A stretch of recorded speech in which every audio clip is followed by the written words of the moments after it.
అందరికీ నమస్కారం. ఈరోజు మీ అందరికీ నేను వినిపించబోయే కథ సామాన్యుడి ఘోష. రచయిత వలివేటి నాగచంద్రావతి గారు. ఇక కథలోకి వెళితే, అమ్మా, నేను ఆఫీస్కి వెళ్ళొస్తా. షూ లేస్ బిగించి ముడేసుకుంటూ లోపలి గదిలోకి వినిపించేటట్టు కొంచెం గట్టిగా చెప్పాను. అమ్మ తొంగి కూడా చూడలేదు. సరళ మాత్రం వచ్చింది కాఫీ కప్పుతో. అది నాకందించి, మీ అమ్మగారి కోపము ఇంకా తగ్గలేదు అంది, నాకే వినిపించేలాగా కాస్త విసుగు కూడా మిలాయించి. అమ్మ కోపం ఎందుకో నాకు తెలుసు, కానీ ఆవిడ్ని సముదాయించి ప్రసన్నురాలిని చేసుకోవటం ఇప్పట్లో నాకు తలకు మించిన పని. నిట్టూర్చి లేచాను. బైకు డ్రైవ్ చేస్తున్నాను అన్న మాటే కానీ ఆలోచనలన్నీ అమ్మ చుట్టూనే. 2 రోజులయ్యింది దసరా వెళ్ళి. పండక్కి మా చెల్లెళ్ళు ముగ్గురిని పిలవమంది అమ్మ. ఆహ్వానించాను. వచ్చారు. అందరికీ బట్టలు తీయాలంది. పెద్ద చెల్లి లక్ష్మికి 2 పిల్లలు. రెండో చెల్లెలు పార్వతికి 1 కొడుకు. మూడో చెల్లెలు సరస్వతికి కొత్తగా పెళ్ళయింది. అందరికీ బట్టలంటే నాకు కాస్త బరువే. అయినా కాదనలేదు. ఉన్నంతలో మాతో సమానంగా కొనబోయాను. అక్కడొచ్చింది తంట. అమ్మ అలా కాదన్నది. పెద్దల్లుళ్ళ మాట ఎలా ఉన్నా కొత్తల్లుడికి సూటు కుట్టించాలంది. ఇంకేదైనా ప్రజెంటేషన్ కూడా ఇస్తే మరీ మంచిదంది. 3 కూతుళ్ళకి పట్టుచీరలు కొనాలంది. ఎలా? వీళ్ళందరూ వస్తున్నారని సరళ రాసిచ్చిన సరుకుల లిస్టుతోనే నా పర్సు బరువు తగ్గింది. అవి కాక పాలకి పూలకి అందరూ కలిసిన సందర్భంలో సినిమాలు షికార్ల ప్రోగ్రాంలకి కొంత అమౌంటు పక్కకి తీసిపెట్టడం తప్పదు కదా. మరి మిగతా నెలంతా ఎలా గడుస్తుందో నేను చూసుకోవద్దు?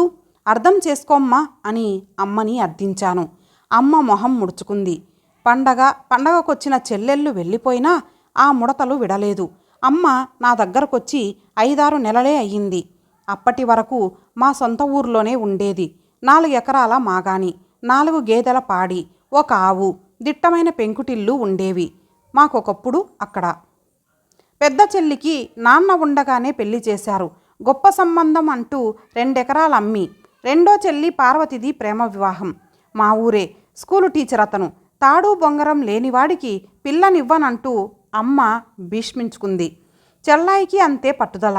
నాన్న మరణించి అప్పటికింకా 1 ఏడాది దాటలేదు. నేనే పెద్దరికం చూపించాల్సి వచ్చింది. అతనికి లేకపోతేనేం, మనకున్నదిగా అమ్మ అన్నాను. మిగతా 2 ఎకరాలు పార్వతీ పేరన రాసేందుకు అమ్మను ఒప్పించాను. ఆఖరి చెల్లి పెళ్ళెప్పుడు ఇల్లు కూడా అమ్మకు తప్పలేదు. అమ్మ బాధపడింది. నీకేం మిగల్చలేదురా నాన్న అంటూ. నవ్వి, నువ్వు ఉన్నావుగా అమ్మా అన్నాను. సరస్వతి కాపురానికి వెళ్ళిపోయాక గేదెలు ఆవు ఉన్నాయి. వాటిని చూసుకుంటూ ఇక్కడే ఉంటానురా అంది.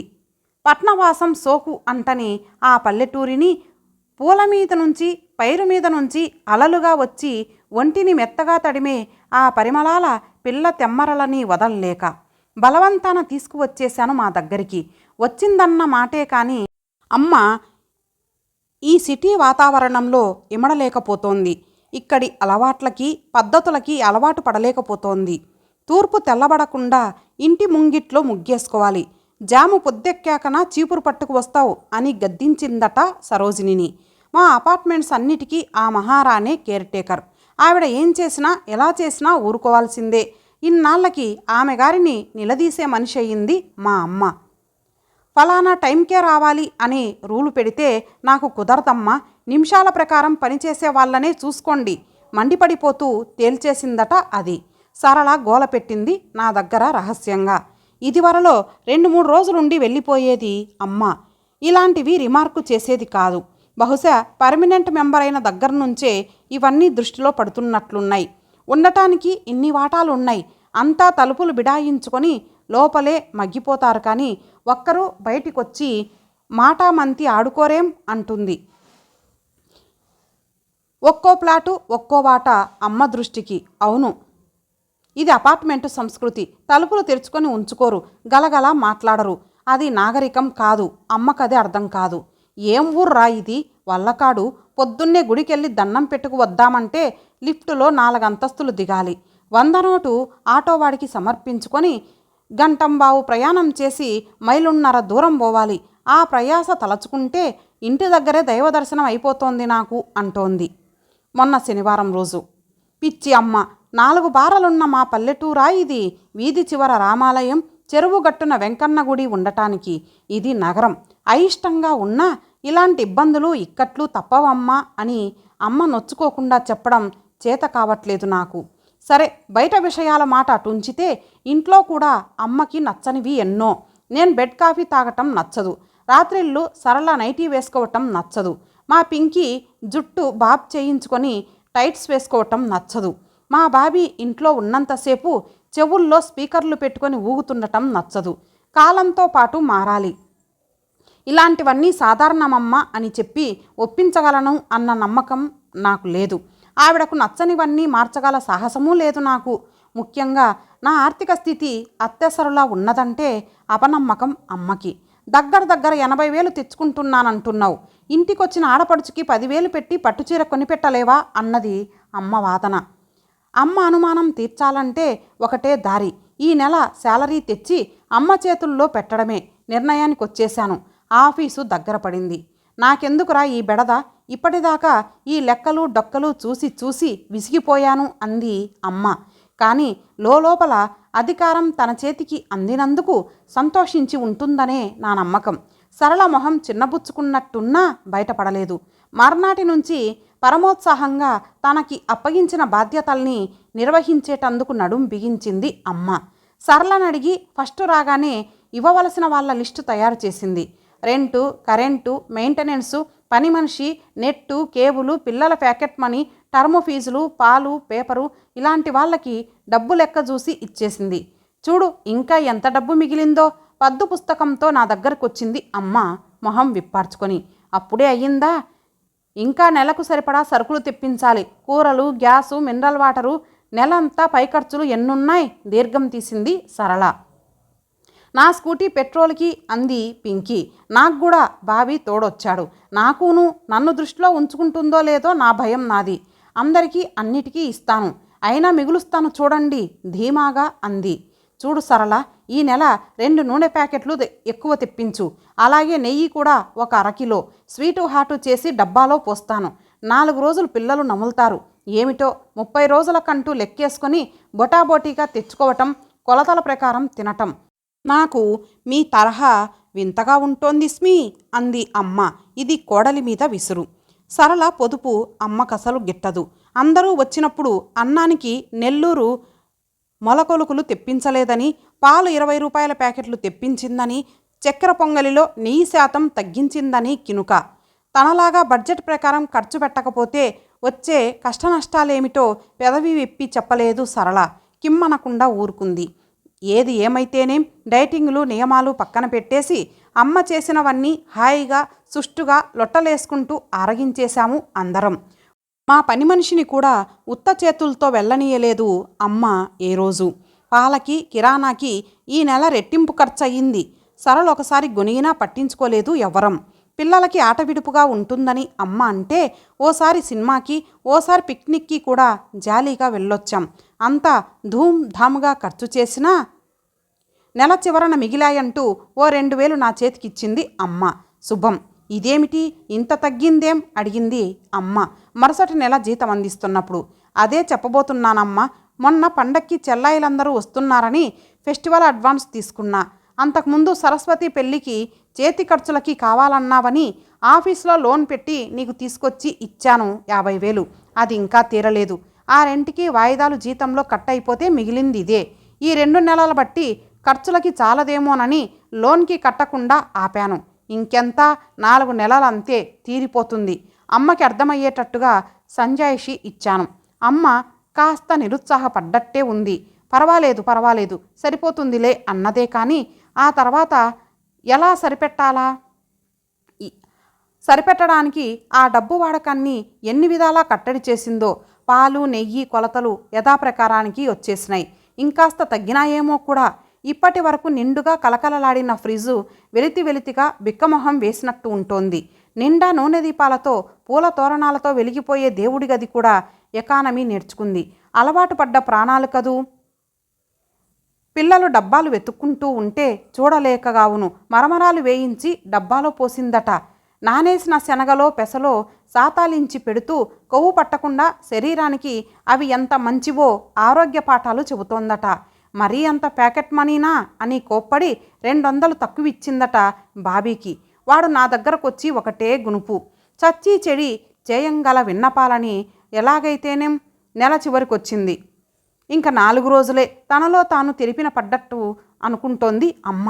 పాపం తన హయాంలో ఇలా రోజులు లెక్క పెట్టుకునేటంత ఒత్తిడి ఎప్పుడూ పడి ఉండదు. కానీ అనుకున్నది అనుకున్నట్టుగా జరగటంలో విశేషమేముంది? కాలేజీ నుంచి వస్తుండగా బాబీ బైకుకి యాక్సిడెంటు. కాలికి చేతికి ఫ్రాక్చర్లు. హాస్పిటల్లో జాయిన్ చేశాం. ఆపరేషన్కి 25,000 కౌంటర్లో కట్టిరమ్మన్నది నర్సు. అమ్మ గుండె గుబేలుమన్నట్టుంది. ఎలారా అంది కలవరపడిపోతూ. గాబరా పడకమ్మా, నేను ఎలాగో సర్దుబాటు చేస్తానులే అన్నాను భరోసాగా అమ్మ వెన్ను మీద చెయ్యి వేసి. అలా నేను అనగానే చప్పున మారిపోయిన అమ్మ చూపులో కదలాడిన భావం ఏమై ఉంటుంది? తనకి తెలియకుండా దాచిపెట్టుకున్న ముల్లె ఏదో ఉన్నదని కాదు కదా. చివుక్కుమంది నాకు. అదృష్టవశాత్తు నేను ఫోన్ చేయగానే మూర్తి ఆసుపత్రికి వచ్చాడు. మమ్మల్ని పరామర్శించి చిన్న చిట్పాడటం మంచిదయ్యింది, నువ్వు అడగగానే ఇవ్వగలిగాను అని నా చేతికి డబ్బు అందించాడు. అమ్మ చూస్తూనే ఉంది. అమ్మ సందేహం నివృత్తై ఉండాలి బహుశా. సమయానికి దేవుడిలా ఆదుకున్నావు నాయనా. నేను చెప్పాల్సిన కృతజ్ఞతలు తనే చెప్పింది కళ్ళు చెమ్మగిల్లుతుంటే. ఆపరేషన్ ముగిసింది. అంతవరకు పడిన ఆతృత ఆందోళన ఉపశమించి ఊపిరి పీల్చుకున్నాం.